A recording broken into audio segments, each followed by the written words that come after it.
फिर से एक नए टॉपिक के साथ इंग्लिश सब्जेक्ट की। तो फ्रेंड्स, कल जो हमने बात करी थी वो बेसिक कॉन्सेप्ट थी जो आपको अच्छे से समझ में आ गया होगा, आशा करता हूँ मैं। तो फ्रेंड्स, आज का ये नया टॉपिक है। चलिए मैं आपको समझाता हूँ कि कौन सा टॉपिक है, किस चीज़ की बात करेंगे। सर फ्रेंड्स, आज हम लोग बात करेंगे द सेंटेंस।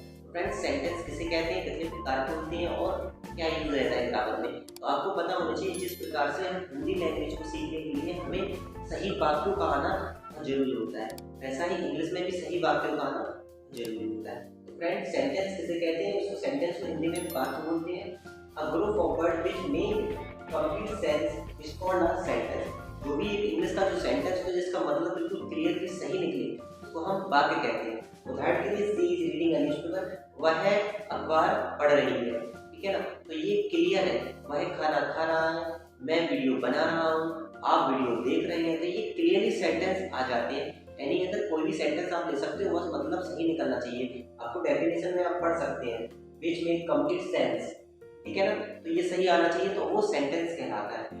ये कितने प्रकार के होते हैं, द काइंड ऑफ सेंटेंस। कितने प्रकार के होते हैं मैं आपको क्लियरली बताता हूँ।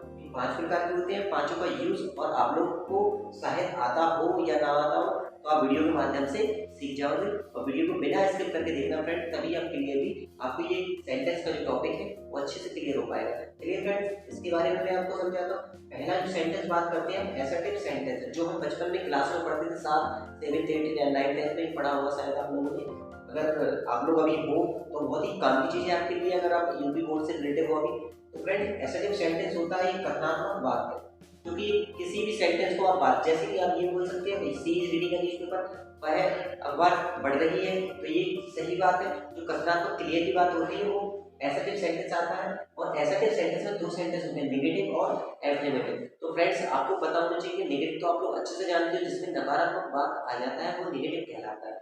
जैसे मैंने यहाँ लिखा सी रीडिंग का न्यूज़पेपर, मैंने यहाँ नेगेटिव मतलब अगर नॉट लगा देता हूँ यहाँ पर मैं, तो ये नेगेटिव हो जाएगा। तो फ्रेंड, ये तो जानते हो। एसर्टिव की बात करें, जब मैं इसको हटा दूँ तो ये एसर्टिव हो जाएगा। तो आप इतना तो समझ गए हो ना, ये नेगेटिव होता है। तो फ्रेंड, इसके बाद बात करते हैं कि एसर्टिव आपको समझ में आ गया। कथनात्मक किसी भी सेंटेंस की जो बात होती है वो सिंपल हो, वो एसर्टिव सेंटेंस कहलाता है। फ्रेंड्स, अगला होता है imperative sentence. Imperative sentence friend आज्ञासूचक सेंटेंस होता है।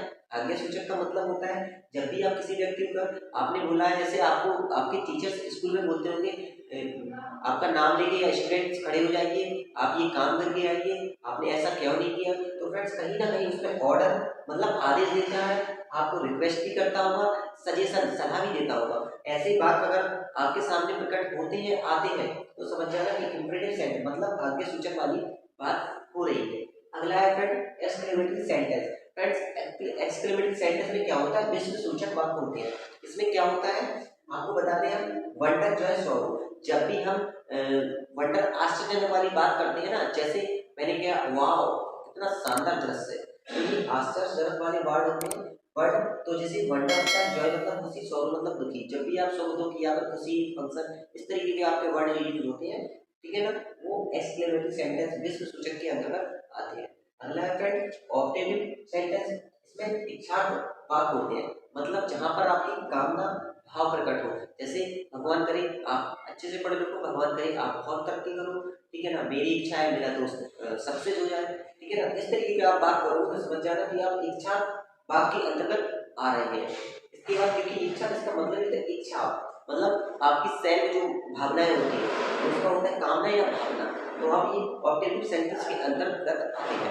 अगले लास्ट बनता है इंट्रोगेटिव सेंटेंस, जो आप बचपन से पढ़ते आते हो, प्रश्न सूचक वाक्य। तो फ्रेंड, प्रश्नवाचक वाक्य होते हैं, आपने देखा हो interrogative, why, where, how, how many, how much, इस तरीके के यूज होते हैं। या फिर आप 2 प्रकार के होते हैं। एक तो ये होता है कि अगर आप हेल्पिंग वर्ब को इसको आगे कर दें तो ये इंट्रोगेटिव कहलाता है। अदरवाइज यहाँ पर ही आप व्हाट का यूज कर दें और हेल्पिंग वर्ब यहाँ पर लगा दें, फिर इसके बाद सब्जेक्ट आ जाए, मतलब यहाँ से इसको क्लोज कर दें, तो समझ जाना इंट्रोगेटिव हो चुका है। तो फ्रेंड, ये पांचों सेंटेंस आपके लिए बहुत ही यूजफुल रहेंगे। ऐसा टाइप आपको बता दिया है, सिंपल और नेगेटिव होता है।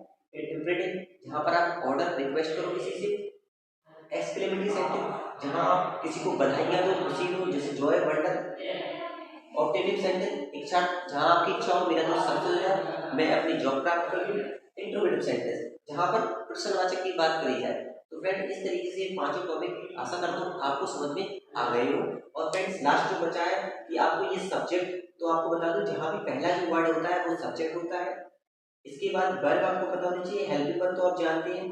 12 रूल्स के अंतर्गत कोई भी हेल्पिंग वर्ब यहाँ पर लगी हुई दिखेगी आपको, इसके साइड में सब्जेक्ट के जस्ट बगल में। इसका वर्ब होती है, इसमें फॉर्म्स लगती है first, second, third plus first form plus ING, मतलब फोर्थ फॉर्म बोलते हैं इसको हम। उसके बाद इसको हटाने के बाद बकाया जो सेंटेंस में बचता है वो हमारा ऑब्जेक्ट कहलाता है। तो फ्रेंड्स इस तरीके से आपको ये टॉपिक आशा करता हूँ कि समझ में आ गया हो। तो फ्रेंड्स वीडियो को देखने के लिए आपका सभी को दिल से धन्यवाद।